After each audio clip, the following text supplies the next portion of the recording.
A new era in San Diego with Mike McCoy and Tom Telesco. Now, when Tom Telesco had his press conference, he could not stop talking enough about his mentor, Bill Polian. What did you see in Tom Telesco from an early era? Well, from a very early age, when he was in high school, really, very, very dedicated, very hard worker, exceedingly competent judge of talent, very organized, and a very, very nice person. Low key, easy to work with. People respond to him. They like him. He's a top flight guy. How is he as a communicator, whether it's going to be with the people working around him, his personnel, players, executives? Great. He's a great communicator in the building. Probably going to be maybe a little too low key for the media. Really? But that's okay. That's a good thing. He's a nice person. He's very cooperative, but he's a great communicator. He gets his message across clearly and concisely. What's the biggest piece of advice then you would give a first-time GM? And has he sought you out for advice in this process? Yeah, we've talked. Just be yourself. Tony Dungy had a great saying that we all used to follow: just do what we do, and just do what he does. That's all. They'll be fine.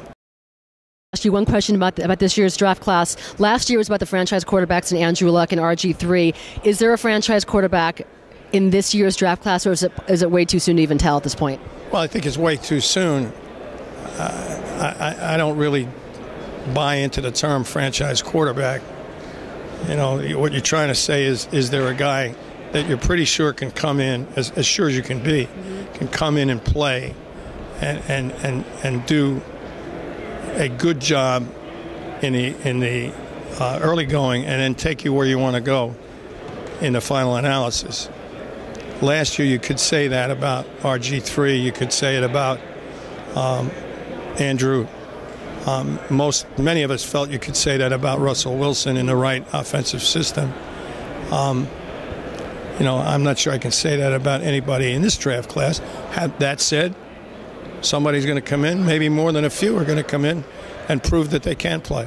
Last thing I want to ask you about this combine. I know they have a Wonderlic test. The NFL is going to add the aptitude test. How important to you is that, as well as the interview process in determining who you'd want on your team?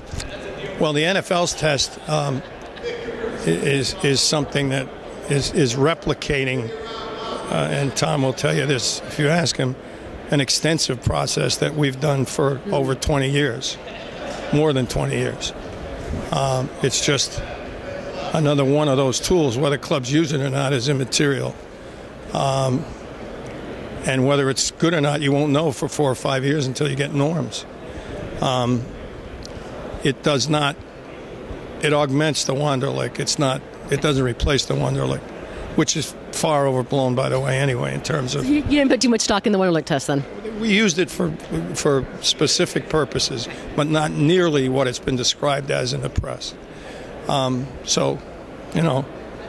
It's another tool. Is it good? We won't know for 5 years until you get norms. Will teams pay attention to it? I don't know. My feeling would be, if I were a general manager, I'd use the test we've been using for the last 15 or 20 years with good result. I don't know that I'd change necessarily, but maybe it's better. Who knows? But as I say, you won't find out for 5 years. Thank you very much.